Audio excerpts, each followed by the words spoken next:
Last week, I started a new feature for this show, um, which is a summary of a few important news items of the day. So I'll be going through three different um, news items, one dealing with Ukraine, another dealing with Trump's past attempt to steal the election, another component of it, and then the opportunity that Biden has been presented with through our successful organizing that put him in the White House, which is to put a Black woman on the Supreme Court. And I think that is timely for this discussion. For those who say we have no power, this is an example clearly that we do.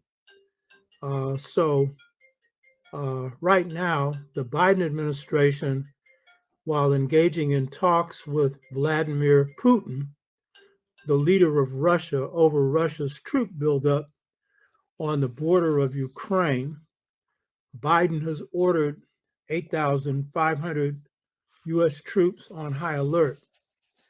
And since yesterday, he has said, which is consistent with his view that he thinks there's going to be a Russian invasion. And unless he's a mind reader, I don't know how he can be sure of that. He's now saying that he's going to send these troops to Eastern Europe, where they will join NATO's rapid response team of 30 to 40,000 troops.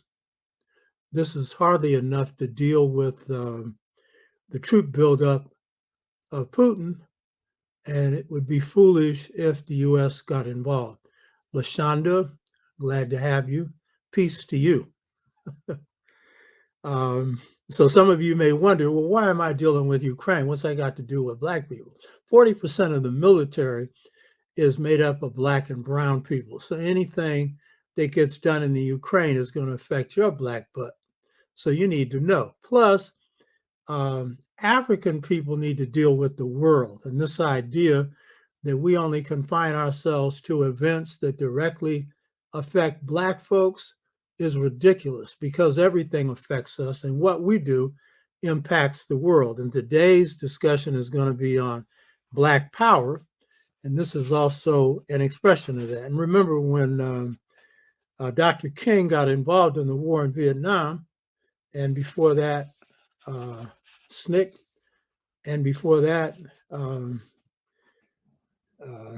our major leader, Malcolm X, and before that, Black people who were opposed to the war in Vietnam, the common view is we're supposed to stay out of international affairs. Really? If you buy that, that is surely an example of mental colonialism, mental incarceration. So the fact that Biden has now said that he's going to put these 8,500 troops into Eastern Europe is telling you what he thinks. So Biden has stated that he thinks that Russia is going to invade the Ukraine. The president of the Ukraine doesn't agree with him. He doesn't think that invasion is imminent, or at least that's what he said. He knows that it's not smart to say that, even if he thinks that, because it's going to help weaken his economy and upset his people while he's preparing for an invasion, which he couldn't stop. Russia could run over him in 5 minutes. And America's not going to stop. Biden said so. That is, militarily. He better not, because it's going to involve the U.S. in a serious war. So he said he's not going to do it. So why are you even deploying these 8,500 troops? And I'm going to tell you, Biden's a cold warrior. Bad as Trump was, the only good thing about him was because he was into America first, he generally avoided entanglements. Now, he was a mouthpiece for Putin in many ways, for sure. And there seems to be some pretty good speculation on why. But at the same time, not because he was a peacenik, but because he's an American first Nick, he avoided that. But Biden has been dropping some bombs almost as soon as he got in office. And understand, we put him there, but this is critical statements on him. So the reason I'm presenting this is because this affects you in more ways than you think. First, why is Putin doing this? The main reason, and your mainstream media rarely discusses this, is because since the fall of the USSR, the Union of Soviet Socialist Republics, Bush one, George Bush's father, had promised the head of Russia that America would not take advantage of this, would not expand NATO into their country or close to their country, and would not bring in former USSR members into NATO. And what happened when Clinton came into office is he began to ring the Soviet Union with NATO troops. And that's the main reason that Putin is making the moves that he's making, is that he wants to get that off of the USSR. I'm no supporter of Russia. I'm not an opponent. I'm not a supporter. But what would America do if Russia had 1,000 troops on America's border, let alone his military alliance? What would they do? It doesn't require any imagination to figure that one out. So, in this person's opinion, there is no justification for Russia being surrounded by NATO troops. In fact, there's no need for NATO. I'll get into that in just a minute. But the reason that you have this kind of posture is a decision made by Harry Truman after the death of Roosevelt. Had Roosevelt stayed in office, there would have been no Cold War. And all you have to do is study the history. You'll see that he would have worked out a relationship with the USSR. It's not that he loved them, but he understood that they had played a vital role in World War II. They had defeated 200 German divisions when the US, Britain, and a small number of French troops only defeated 10. 200 to 10. You know what I mean? So who won World War II?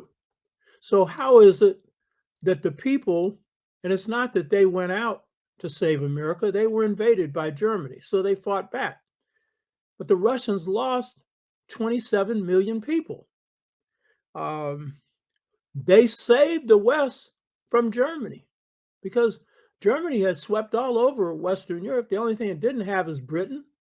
And that was a decision that Hitler made not to wipe out British troops right away. And by the time they did, they were saved. But Britain could not have stood up against Germany. And it's American intervention, and particularly the bad decision by Hitler to invade Russia. Anyone that knows strategy knows there's a couple of places you don't go. Russia is one, Afghanistan's another, and anyone that really studied history, they'd know Vietnam is another.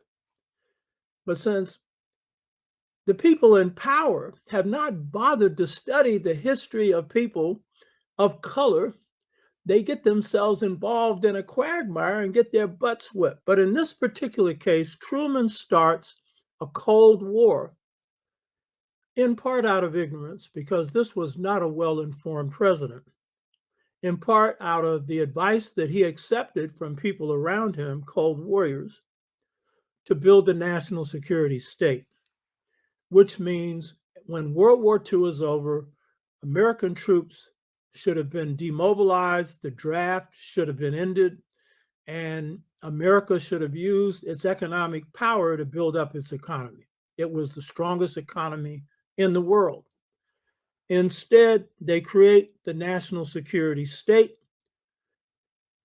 And what that means is a standing military, continued draft until Vietnam, uh, towards the end of Vietnam, and a failure to put money into what this country needs: infrastructure, education, which basically is funded through homeowner taxes at the public school level,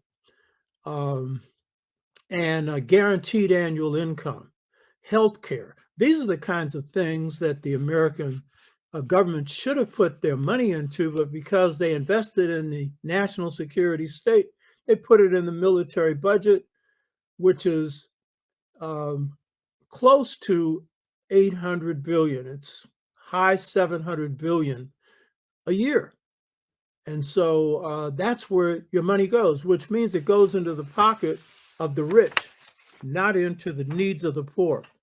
So I'm no prophet. I'm not going to say what I think is going to happen in Ukraine. I don't know, though I think that Putin would be foolish to actually invade Ukraine because his economy can't stand it, and it's going to cause all kinds of problems for him in the midst of a COVID crisis.